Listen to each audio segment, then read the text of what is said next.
and welcome to the third lecture of our friction discussion. In this lecture, we will have a very important discussion that is called pulling versus pushing. Pulling versus pushing के बारे में चर्चा करेंगे हम लोग और इस lecture में दो तीन कंक्लूजन ड्रॉ करेंगे. The first part of this lecture will be important for your school examination. The second part will be important for our competitive examination. First part जहाँ पे हम लोग पुलिंग वर्सेस पुशिंग के बारे में चर्चा करेंगे, ये आपके स्कूल के एग्जाम के लिए बहुत इंपॉर्टेंट होगा. क्लास 11th में 3 नंबर का सवाल ये आपके स्कूल में पूछा जाएगा. Very important. ये पूछा जाता है, बताइए पुलिंग वर्सेस पुशिंग में why pulling is better than pushing. Pulling pushing से बेटर क्यों होता है, इस बात को एक्सप्लेन करने कहा जाएगा. तो आप इसको कैसे एक्सप्लेन करेंगे वो आज हम लोग चर्चा करेंगे. इसका दूसरा पार्ट जो लेक्चर है वहां पे हम लोग कुछ इंपॉर्टेंट कॉन्सेप्ट्स के बारे में चर्चा करेंगे जो इसी का कंक्लूजन होगा. सबसे पहले हम लोग समझते हैं पुलिंग और पुशिंग में क्या फर्क समझते हो. पुल मतलब खींचना, पुश मतलब धक्का देना. सो हम लोग पुलिंग और पुशिंग जो चर्चा कर रहे हैं वो किसी एंगल पे चर्चा कर रहे हैं. मान लीजिए एक बॉडी है, उसको किसी एंगल पे पुश कर रहे हैं या किसी एंगल पे पुल कर रहे हैं, ये चर्चा कर रहे हैं. तो पहले मान लो हम लोग चर्चा करते हैं पुलिंग पे. पहले हम लोग चर्चा करते हैं पुलिंग. तो ये एक हॉरिजॉन्टल सरफेस है और इसके ऊपर एक ब्लॉक रखे हैं और इसको पुल कर रहे हैं किसी एंगल पे, F फोर्स से थीटा एंगल पे. अगर आपसे कहा जाए find F to just move the block, to just move the block, ये वर्ड इंपॉर्टेंट है. To just move. To just move का मतलब देखिए, अगर कोई ऑब्जेक्ट है और फ्रिक्शन मैक्सिमम लग सकता है 15 न्यूटन. फ्रिक्शन मैक्सिमम कितना लग सकता है? 15 न्यूटन. मतलब 15 न्यूटन से थोड़ा सा भी ज्यादा फोर्स अगर उसको खींचने वाला हो तो वो चल जाएगा. बोलो 15.00001 लगाएंगे, चलेगा कि नहीं चलेगा? चलेगा ना. बोलो 15 से थोड़ा सा भी ज्यादा लगाओगे तो वो चल जाएगा. तो 15.00001 लगाएंगे तो भी चलेगा. 15.10 फिर 1 लगाएंगे तो भी चलेगा. मतलब अगर टू जस्ट मूव अगर कहे तो जितना फ्रिक्शन है उतना ही बराबर, अप्रोक्सीमेटली बराबर नहीं है वो, उससे फ्रिक्शन से थोड़ा सा वो क्या है ज्यादा है. मैक्सिमम फ्रिक्शन से थोड़ा सा वो क्या है ज्यादा है, लेकिन हम लोग जस्ट मूव करने के लिए बोलते हैं कि वो उसी के बराबर है, लेकिन वो उसके बराबर नहीं होता. ये बात ध्यान रखना. एक बार फिर से इसको समझने का प्रयास करते हैं. इस ब्लॉक का हम लोग एफबीडी बनाते हैं. इसका वेट mg नीचे लगेगा, इस पे नॉर्मल ऊपर लगेगा. इस फोर्स के दो कंपोनेंट होंगे, इधर की तरफ F cos थीटा और दूसरा कंपोनेंट इसका ऊपर की तरफ होगा. एरो ध्यान से देखिएगा, ये फोर्स F है, इसका इधर की तरफ कंपोनेंट कितना होगा? F cos theta. ऊपर की तरफ कितना होगा? F sin theta. F sin theta. इस ब्लॉक का स्लिपिंग टेंडेंसी किधर है? देखो इस ब्लॉक को कौन फोर्स स्लिप करवाएगा? ये F cos थीटा. ये इस ब्लॉक को इधर स्लिप करवाने का टेंडेंसी रखेगा, तो इस पर फ्रिक्शन यहां लगेगा. और ये ब्लॉक कब जस्ट मूव करेगा? जब ये फोर्स फ्रिक्शन के मैक्सिमम वैल्यू से जस्ट ज्यादा हो, है ना. हम लोग कहेंगे, आंसर लिख रहे हैं, to just move the block, to just move the block F cos theta will be slightly greater than F max. हम लोग उसको F cos theta को F max ही लिख देंगे. तो यहां पे इक्वलिटी इसलिए लिखेंगे क्योंकि अप्रोक्सीमेटली बराबर है, ठीक है. लेकिन ये क्या है? F cos theta F max से थोड़ा सा ज्यादा है, लेकिन हम लोग हमेशा बराबर ही लिख के चलेंगे क्योंकि 15.1001 कैसे लिखेंगे? 15 ही लिखते हैं. अब ये F max फ्रिक्शन का मैक्सिमम वैल्यू कितना होता है वो हम लोग सीखे थे. इस सरफेस का म्यू एस म्यू के दोनों बराबर मान लेते हैं. Mu, what is mu? Friction coefficient. What is mu? Friction coefficient. तो F max हम लोग जानते हैं, पढ़े थे पिछले क्लास में. F max क्या होता है? Mu into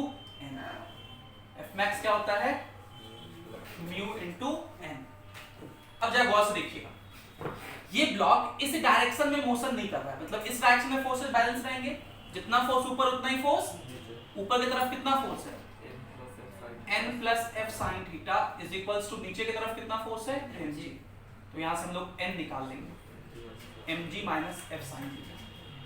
so look at this point, ऐसा जरूरी नहीं कि नॉर्मल हमेशा mg होगा, ये फोर्स के हिसाब से भी नॉर्मल चेंज कर सकता है, और नॉर्मल जिस हिसाब से चेंज करेगा उसी हिसाब से फ्रिक्शन का मैक्सिमम वैल्यू भी चेंज करेगा।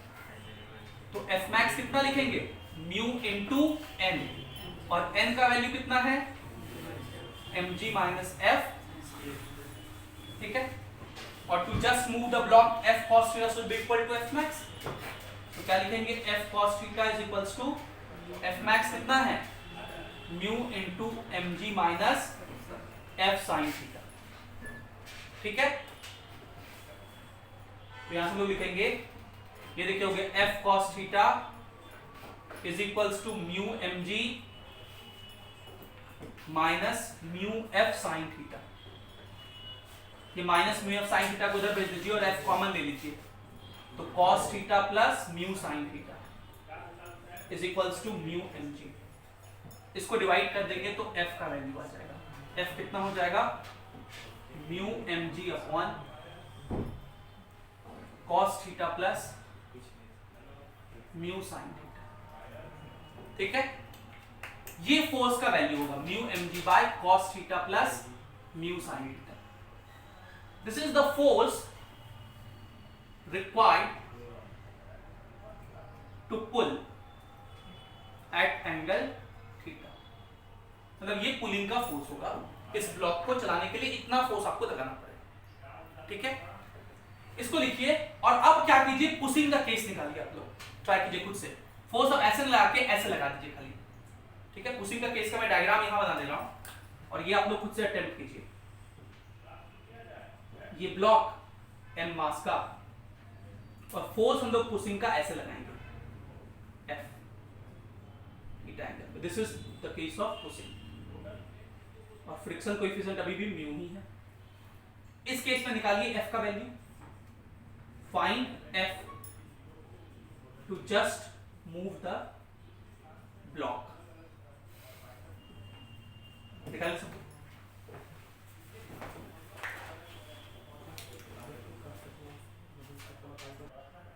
चलिए आगे चलते हैं, पुशिंग का केस निकालते हैं। इस डायग्राम को मैं वापस से यहां बनाता हूं, तो ये फ्लोर हो गया, इस फ्लोर पे ये ब्लॉक रखा हुआ है, इसका मास है m, इस सरफेस का फ्रिक्शन कोएफिशिएंट है म्यू, और इस बार हम लोग इस तरह से फोर्स लगा रहे हैं, इसको पुश कर रहे हैं F से। सो this is the case of pushing, धक्का देना, पुशिंग मतलब होता है धक्का देना। ये ब्लॉक है, इस तरह से हम लोग धक्का दे रहे हैं उसको, और ये एंगल गिवन है थीटा एंगल, ठीक है। वही फिर से F निकाला है ताकि जस्ट मूव कर सके, तो उसका वेट mg नीचे लगेगा, नॉर्मल ऊपर लगेगा, इस F के दो कंपोनेंट होंगे, इधर की तरफ F cos थीटा और F का दूसरा कंपोनेंट ऐसे। एरो ध्यान से देखिएगा, देखिए एरो इस ब्लॉक पर लग रहा था तो सारे फोर्स कंपोनेंट ब्लॉक पे ही आए, देखिए कंपोनेंट ध्यान से फिर समझिए, ये जो F है इसके दो कंपोनेंट होंगे, इसको ऐसे करेंगे, देखो एरो ऐसे ही रहेगा, F cos थीटा, दूसरा ऐसे F sin थीटा, ठीक है। इस ब्लॉक का स्लिपिंग टेंडेंसी किधर है, कौन इसको मूव करवाना चाह रहा है, ये F cos थीटा, वो इसको इधर मूव करवाना चाहेगा, फ्रिक्शन पीछे लगेगा, और मैक्सिमम फ्रिक्शन से जस्ट ये ज्यादा होगा तब ये ब्लॉक स्लिप करेगा, है ना। तो निकालिए, अब इस डायरेक्शन में कोई भी मोशन नहीं हो रहा है, जितना फोर्स ऊपर के तरफ उतना ही फोर्स नीचे, ऊपर के तरफ कितना फोर्स है n, ये ऊपर की तरफ नहीं, ये नीचे की तरफ है फोर्स, ध्यान से देखिए एरो, ऊपर की तरफ फोर्स है n इज इक्वल्स टू नीचे की तरफ F sin थीटा plus mg। Now look at this expression very carefully. What happens in case of pushing is the value of normal is greater than mg. Normal की value mg से ज्यादा हो जाती, कितनी है mg plus f sin theta, मतलब जब आप पुश करते हैं तो ये जो अप्लाइड फोर्स है इसका एक कंपोनेंट नॉर्मल के वैल्यू को बढ़ा देता है। नॉर्मल बढ़ गया तो एफ मैक्स भी क्या हो जाएगा, बढ़ जाएगा, क्योंकि एफ मैक्स किस पे डिपेंड करता है, एफ मैक्स कितना होता है बताओ, म्यू इंटू एन। तो म्यू इंटू एन कितना हो गया, F sine theta plus M G. तो mu F sine theta plus mu M G. जबकि पुलिंग के केस में क्या होता था, एक जो कंपोनेंट होता था एफ साइन थीटा वो ऊपर लगता था, जिसकी वजह से नॉर्मल होता था M G minus F sine theta. So in case of pulling, one of the component of the applied force decreases the value of normal, and since normal has been decreased, the maximum value of friction also decreases, है ना। So pushing और pulling में समझ में आया क्या difference है। Pulling के केस में जो फोर्स है उसका एक कंपोनेंट नॉर्मल को घटा देता है, इसलिए फ्रिक्शन भी घट जाता है, इससे देखिएगा फोर्स उसमें कम आता है। पुशिंग में फोर्स का एक कंपोनेंट नॉर्मल को बढ़ा देता है, इसलिए फ्रिक्शन भी बढ़ जाता है, इसलिए आप देखोगे इस फोर्स का वैल्यू ज्यादा आएगा। सो लिख रहे हैं फिर to just move the block, to just move the block F क्या, एफ कॉस थीटा, जस्ट बराबर होना चाहिए तो बराबर ही लिख देते हैं,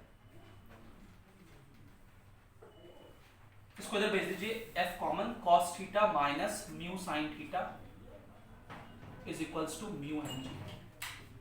तो एफ क्या हो जाएगा, mu M G upon cos theta minus mu sine theta. So this is the force in case of pushing, this is the force in case of pushing. अब इन दोनों एक्सप्रेशन को गौर से देखिए, इन दोनों एक्सप्रेशन को गौर से देखिए। सो यू विल फाइंड कि न्यूमरेटर दोनों का सेम है, म्यू एम जी यहां भी म्यू एम जी। इसका डिनोमिनेटर है cos theta minus mu sine theta, छोटा है, cos थीटा अगर कुछ वैल्यू होगा उसमें से म्यू साइन थीटा माइनस कर देंगे, और यहां क्या लिखा हुआ है cos थीटा प्लस, मतलब ये डिनोमिनेटर इससे क्या है, ज्यादा है। अब जिसका डिनोमिनेटर ज्यादा होता है वो क्वांटिटी क्या होता है, छोटा होता है। So this means f in case of pulling is less than f in case of pushing. Hence ये फाइनल मान लो हम लोग का कंक्लूजन हो गया कि पुलिंग के केस में कम फोर्स लगाना पड़ता है, पुशिंग में ज्यादा लगाना पड़ता है। Therefore pulling is better than pushing. Pulling क्या है, better than pushing. तो कल कोई सवाल आएगा 3 मार्क्स का तो कर दोगे, explain why pulling is better than pushing, कर दीजिएगा एक्सप्लेन, वेरी इजी। ओके, इसको लिखिए फिर कुछ और बातें करते हैं।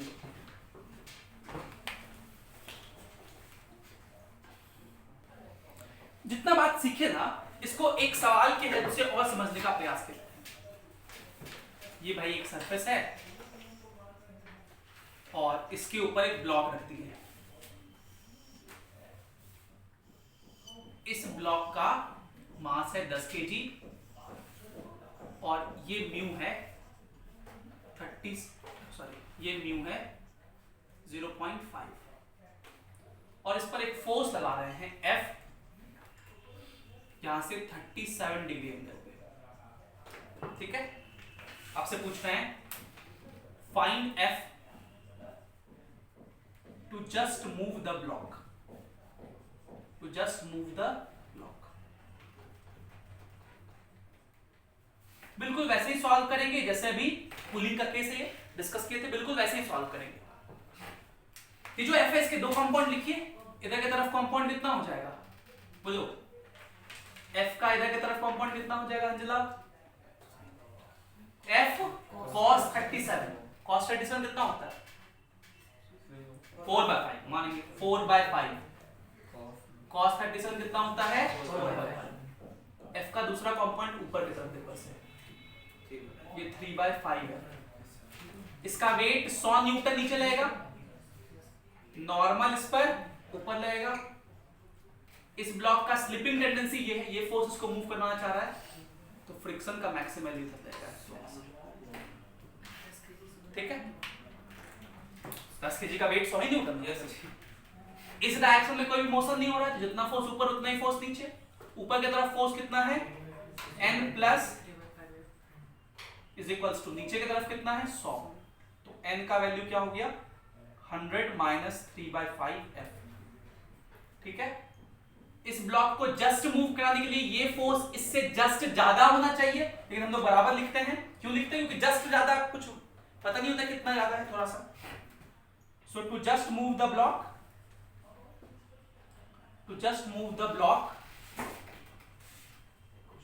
4/f is equals to f max, और f max कितना होता है mu into n। f max का फॉर्मूला फिक्स है हमेशा mu into n। mu कितना है 0.5 मतलब 1/2 into नॉर्मल, नॉर्मल कितना है 100 माइनस 3/5f। इसको सॉल्व कर दीजिए, क्या लिखेंगे 4/5f इज इक्वल्स टू, ये हो गया 100/2 हो जाएगा 50 माइनस 3/10f। इसको इधर भेज दो, 4/5f plus 3/10f is equals to 50। LCM ले लीजिए, 5 10 का 10 हो जाएगा, तो ये 8f plus 3f is equals to 50। तो f is equals to 500/11 newton. तो सॉल्व करके कितना आएगा 11 चौके 44, 6 60, 11 पचे 55, 50, 11 चौके 44, 45.45 न्यूटन। ये फोर्स होगा इस केस का, ये पुलिंग का हुआ। अब सेम डेटा, सेम ब्लॉक ले लेते हैं पुशिंग के लिए। ये सरफेस है, ये एक ब्लॉक 10 kg का, इधर से फोर्स लगा रहे हैं हम लोग F, सेम एंगल देखो 37 डिग्री हॉरिजॉन्टल से, ये भी फोर्स था, ये भी 37 डिग्री हॉरिजॉन्टल से। इस सरफेस का फ्रिक्शन कोएफिशिएंट म्यू अभी भी कितना है 0.5। सो क्वेश्चन है find F to just move the block. अब इसको आप लोग ट्राई करके निकालिए, देखिए इसे ज्यादा आता है कि नहीं आता, ट्राई कीजिए।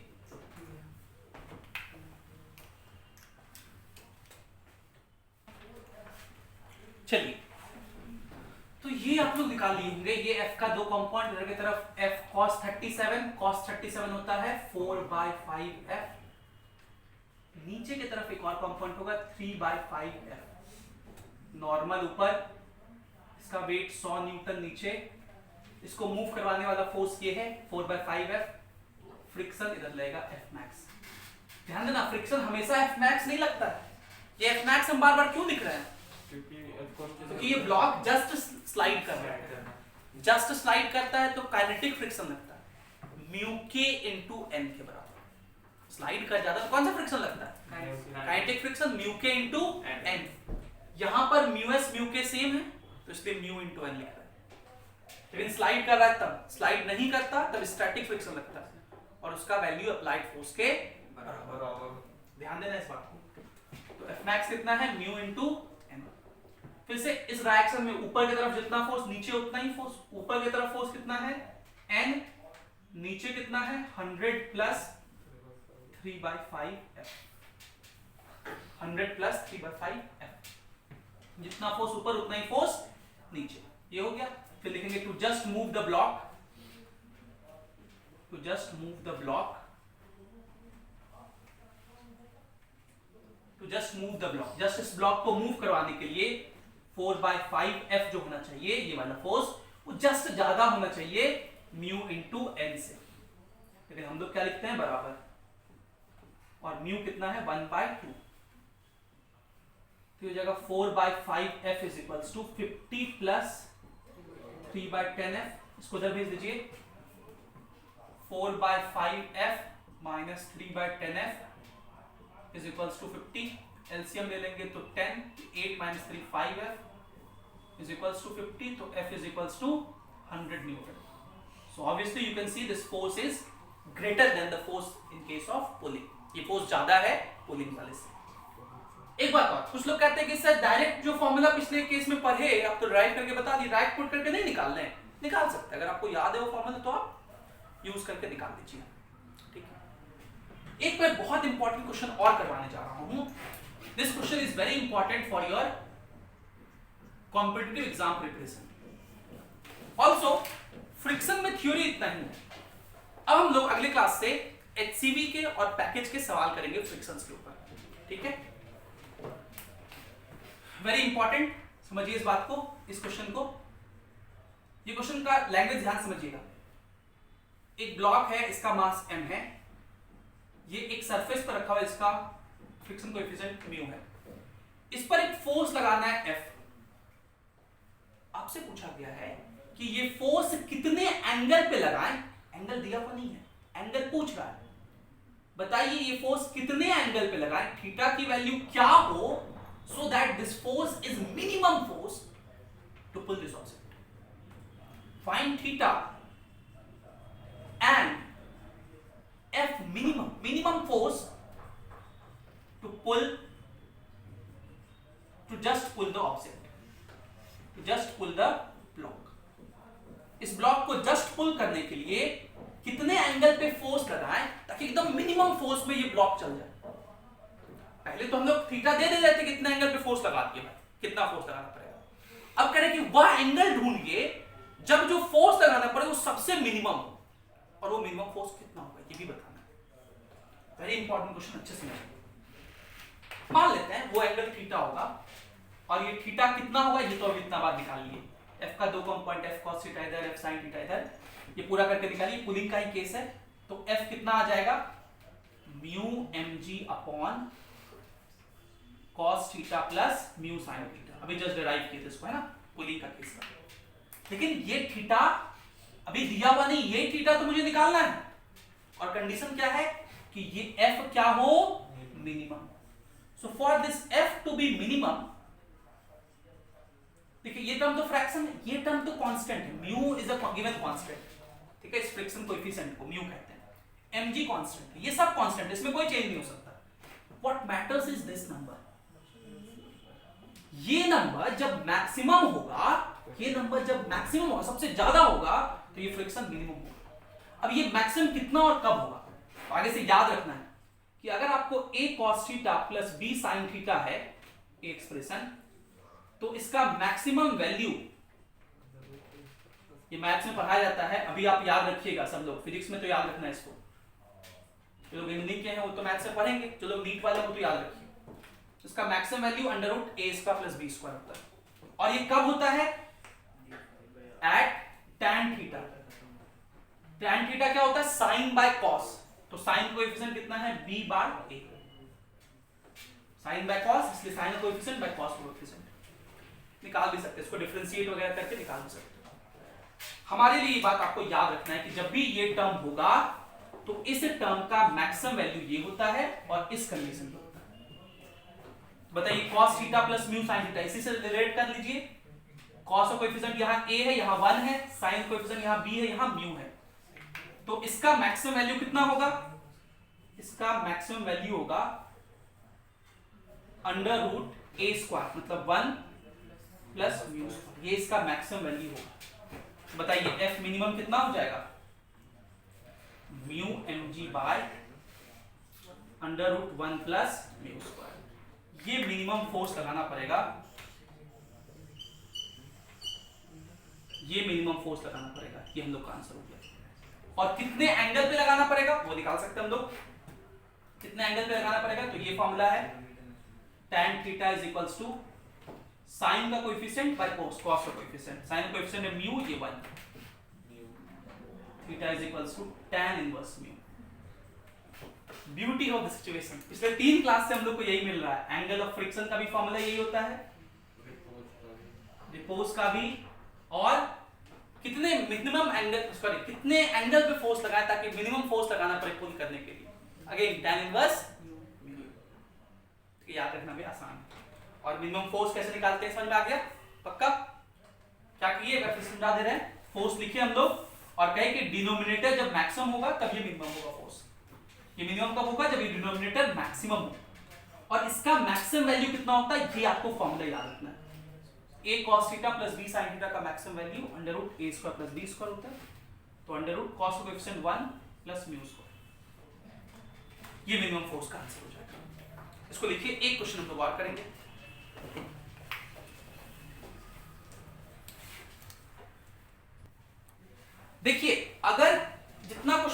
आज किए, वहां अगर म्यूएस म्यू के दिया रहे तो सारे जगह म्यू के जगह म्यूएस का ही यूज करेंगे आप, क्योंकि जस्ट मूव करने के लिए मैक्सिमम फोर्स से ज्यादा लगाना पड़ेगा, और मैक्सिमम फोर्स कितना होता है mu S into N. Just move कराने के लिए मैक्सिमम फोर्स से ज्यादा लगाना पड़ेगा ना भाई, ये हम लोग डिस्कस किए। कोई ब्लॉक कब चलता है, जब अप्लाइड फोर्स फ्रिक्शन के लिमिटिंग वैल्यू मैक्सिमम वैल्यू से ज्यादा हो। मैक्सिमम वैल्यू कितना होता है म्यू एस इंटू एन, तो हमेशा जो अप्लाइड फोर्स होना चाहिए म्यू एस इंटू एन से ज्यादा होना चाहिए। सब जगह म्यू एस ही आएगा, यहाँ भी म्यू एस ही होगा सब जगह, अगर म्यू एस म्यू के अलग अलग दिया हो तो, हालांकि दिया नहीं रहेगा लेकिन फिर भी अगर वो शंका हो तो आप सब जगह म्यू एस ही समझिएगा, ठीक है। इसको लिखिए,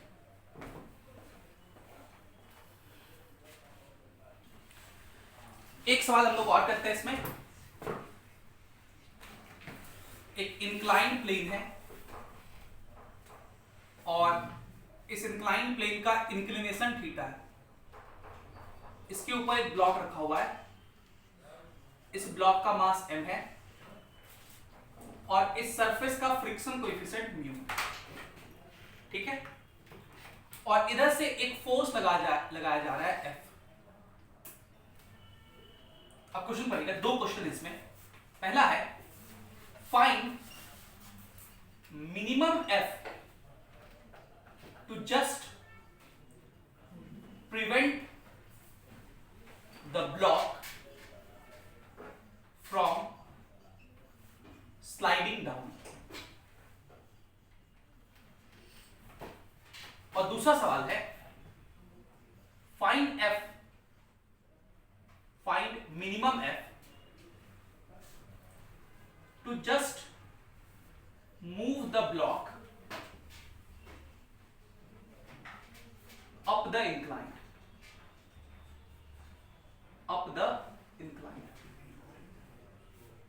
आपको ना क्वेश्चन का लैंग्वेज बहुत अच्छे से पढ़ना है और उसके अकॉर्डिंग डिसाइड करना है कि ब्लॉक का स्लिपिंग टेंडेंसी किधर है, और उसी के अकॉर्डिंग फ्रिक्शन लगेगा।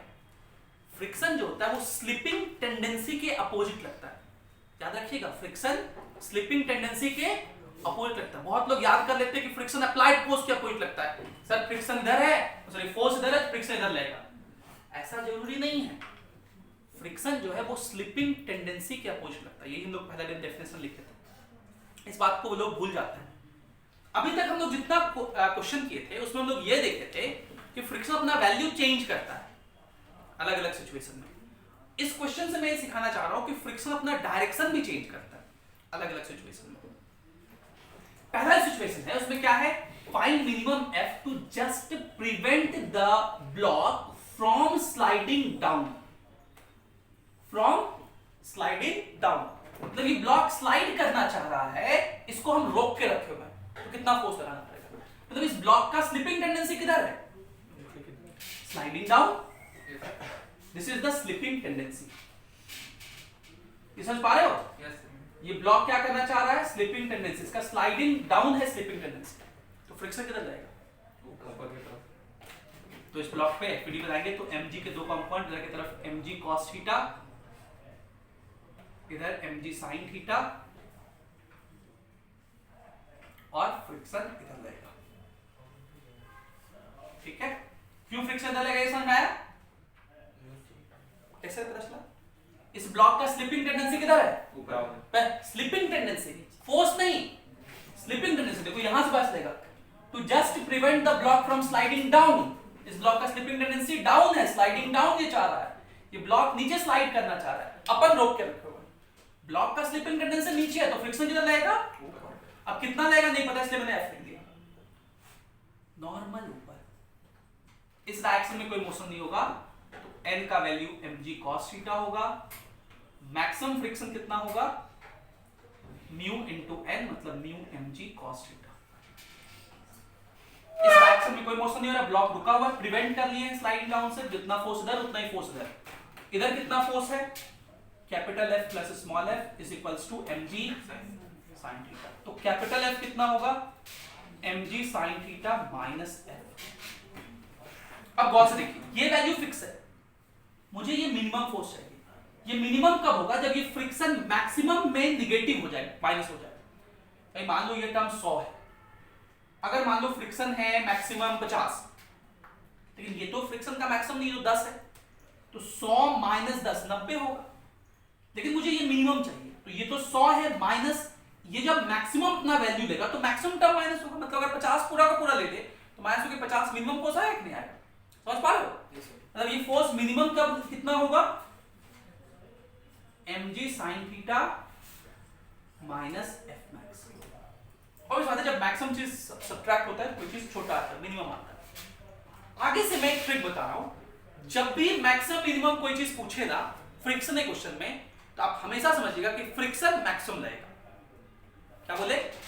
जब भी मैक्सिमम मिनिमम कोई भी चीज पूछे फ्रिक्शन के सवाल में, तो फ्रिक्शन हमेशा मैक्सिमम ही रहेगा। ये शॉर्टकट ट्रिक याद रखिए। बाकी क्यों लगेगा वो तो हमने समझा दिया आपको। तो ये एफ मिनिमम कितना हो जाएगा, mg sin theta minus F max, जो कि कितना है म्यू mg cos थीटा। तो ये एफ मिनिमम कितना हो जाएगा, mg common sin theta minus mu cos theta. आगे से इस डेटा को याद रखना है, ये फॉर्मूला आगे से याद रखना है, वेरी इंपॉर्टेंट। अभी ये फॉर्मूला याद रखोगे क्योंकि इस पे डायरेक्ट सवाल बनते हैं। This is called minimum force required to prevent a block from sliding down. ठीक है, minimum force required to prevent a block from sliding down, इसको याद रखते हैं, रिमेंबर। सिमिलरली सेकंड में केस में क्या है, कितना मिनिमम फोर्स लगाए to just move the block up the incline. आपको क्या करना है, ब्लॉक को अप द इंक्लाइन मूव करवाना है, मतलब ब्लॉक अब किधर जाएगा, अप द इंक्लाइन। अब ब्लॉक का स्लिपिंग टेंडेंसी किधर होगा, अप द इंक्लाइन, तो फ्रिक्शन किधर लेगा, लैंग्वेज बढ़िया समझना है। अब ये ब्लॉक किधर जाना चाहेगा, अप द इंक्लाइन, फ्रिक्शन पीछे, फोर्स अभी भी सेमी डायरेक्शन में लग रहा है, जो हम अप्लाइड फोर्स लगा रहे हैं वो अभी भी सेमी डायरेक्शन में लग रहा है। mg नीचे दो कंपोनेंट उसका, इधर की तरफ mg cos थीटा, इधर की तरफ mg sin थीटा, इधर की तरफ नॉर्मल, ये फ्रिक्शन कोएफिशिएंट म्यू। इस डायरेक्शन में कोई मोशन नहीं है तो n का वैल्यू mg cos थीटा, इधर जस्ट मूव कराने के लिए बराबर होना चाहिए, तो ये हो गया f, इधर की तरफ हो गया f, और नीचे कितना हो गया mg sin थीटा प्लस f। और जब मूव करवाएंगे, जस्ट मूव करवाएंगे, तब फ्रिक्शन क्या लगता है, मैक्सिमम। जस्ट मूव करवाएंगे तो फ्रिक्शन मैक्सिमम लगेगा, वो कितना होता है mu into N. Friction maximum कितना होता है म्यू इंटू एन, तो म्यू इंटू कॉस थीटा, क्योंकि mg कॉमन ले लिए। ये मिनिमम फोर्स है जस्ट मूव करवाने के लिए। अच्छा, यहां एक कंफ्यूजन होता है कि सर ये तो मिनिमम तब होगा जब ये मिनिमम रहेगा, नहीं, यहां पे हम लोग ऊपर मूव करवा रहे हैं, तो ऊपर मूव करवाने के लिए मिनिमम फोर्स कितना होना चाहिए, इतना ताकि वो फ्रिक्शन को ओवरकम कर लेना। समझिए, कोई एक ब्लॉक है वो किसी सरफेस पे लगा हुआ है, और अगर हम पूछे कि उसको चलाना है तो मिनिमम फोर्स कितना चाहिए, तो फ्रिक्शन के मैक्सिमम से ज्यादा ना, इसलिए फ्रिक्शन मैक्सिमम है ना, ये समझना है, ये भी याद रखना है। What is this F? This is minimum force to move the block up the incline. अपने पैकेज में ना एक सवाल इसमें दोनों चीज को मिला दिया है, पहले इसको लिखो फिर उस सवाल को मिला के बताएंगे। पहले इसको लिखो,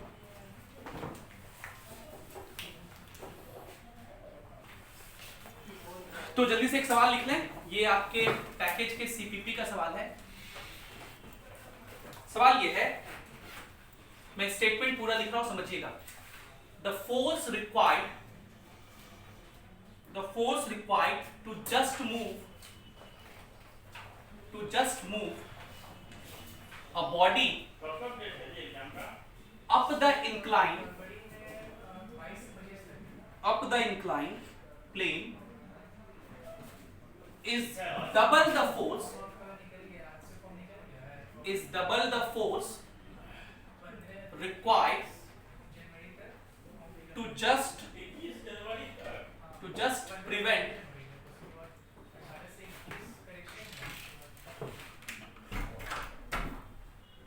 prevent the block from sliding down.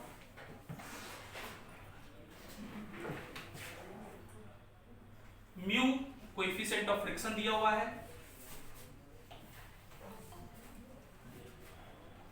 आपसे पूछा बताइए थीटा कितना होगा। तो यह समझिए इस सवाल को, क्या कह रहा है, the force required to just move a body up the incline, वह फोर्स जो किसी बॉडी को जस्ट इंक्लाइन से ऊपर मूव करने के लिए जरूरत होता है, वो फोर्स देखिए ये होता है, ये ना minimum force to move the block up the incline, ये है। लिख देंगे हम लोग mg sin थीटा plus mu cos theta.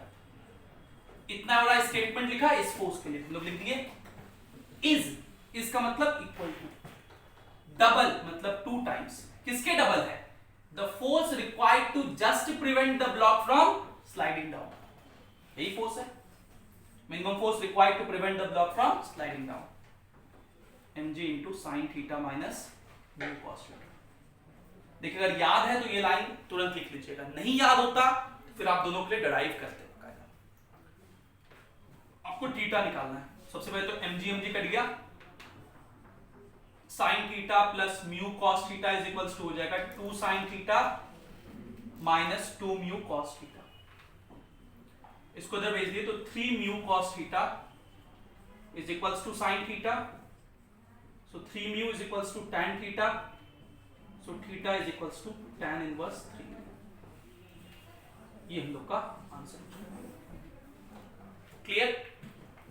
So this will be all from my side for today's lecture. Thank you for being with us. Have a great day.